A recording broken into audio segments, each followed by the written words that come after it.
Dear students, welcome in the class of BA second year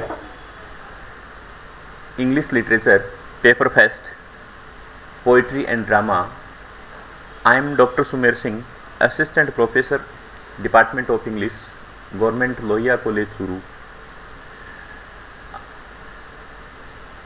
Today we will study the literary terms, and in the literary terms today's topic is the war poetry.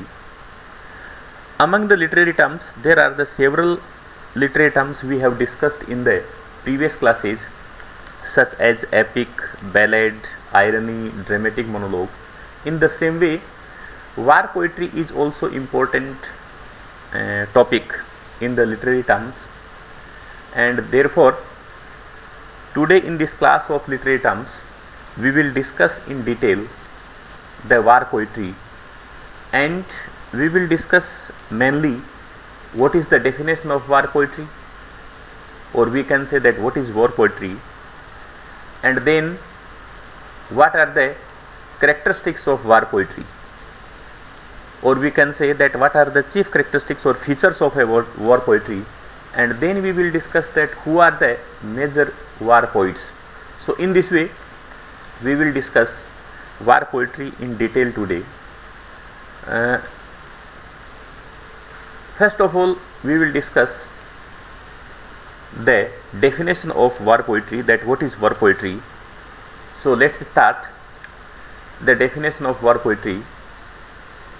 Poets have written about the experience of war since the Greeks, but the young soldier poets of the First World War established the war poetry as a literary genre.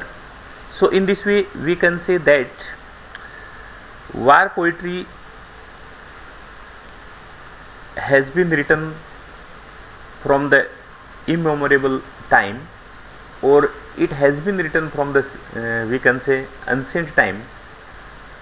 But in English literature, the young soldier poets of the First World War established a new literary genre that is called a war poetry. Their combined voice has become one of the defining texts of 20th century in Europe. The First World War has considerably influenced the poets of the age, and the poets glorified the war in their poetry.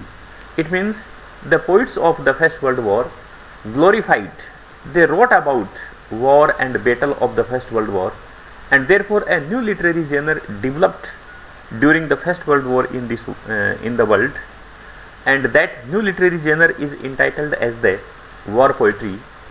So the poets of First World War considered it honorable to represent their country in the war and even die for the sake of their nation. So it was a very we can say a great interest of those poets, and they thought that it is considerable, it is very respectable to mention their country who were involved in the country which were involved in the First World War. So they about write their country which were involved in the First World War, and they also wrote about themselves, their bravery, their role in the army of their country in the First World War.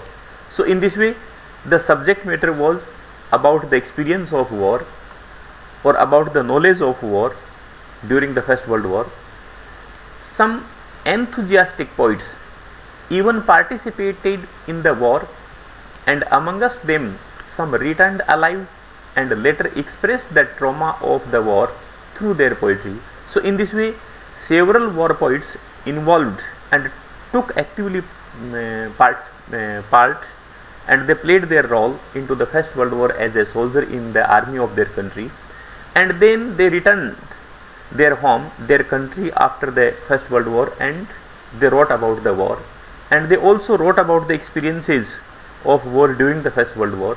So in this way they wrote about the traumatic situation, the violence, the experience of the battlefield in their poetry.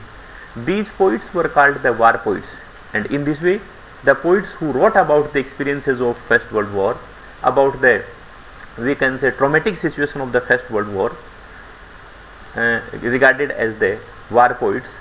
and the trench poets, or we can say the soldier poets, and their poetry is known as the war poetry. So in this way, war poetry came into existence as a literary genre, and these war poets shared their experience in the public through their poetry.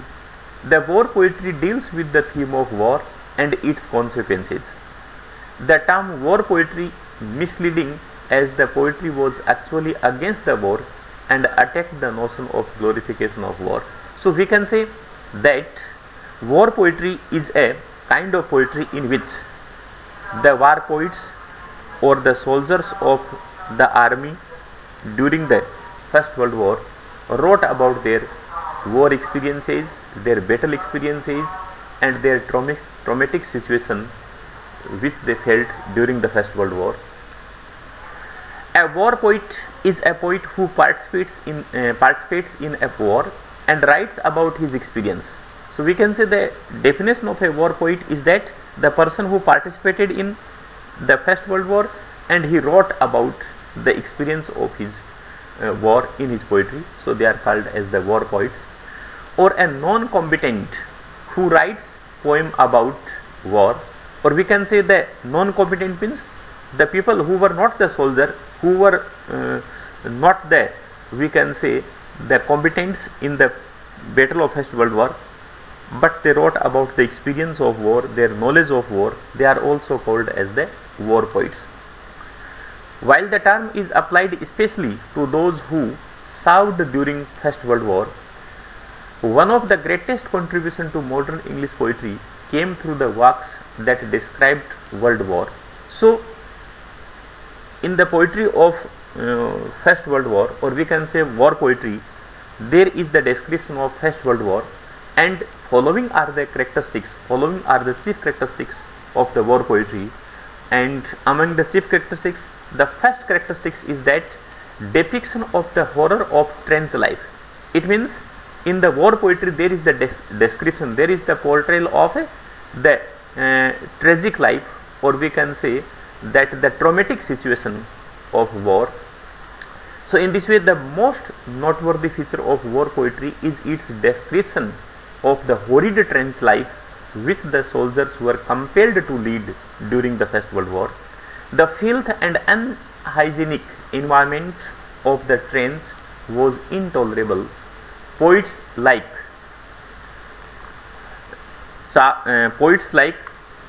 Charles Hamilton, Wilfred Owens, and Siegfried Sassoon have written very feelingly about the agony of living in rotten trenches.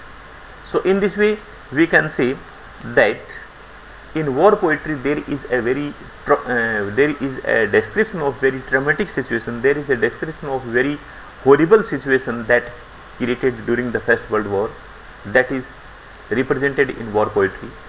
The second quality, or we can say the second characteristics of war poetry, is the realistic presentation of death and destruction, because First World War is a big war and there was a great destruction of property, human being, and so many soldiers were killed during this war. So it was a great horrible war. So there is a real presentation of that death and destruction of man and property. War poetry represents harsh reality of the battlefield in a natural manner, using realistic images and thought-provoking language.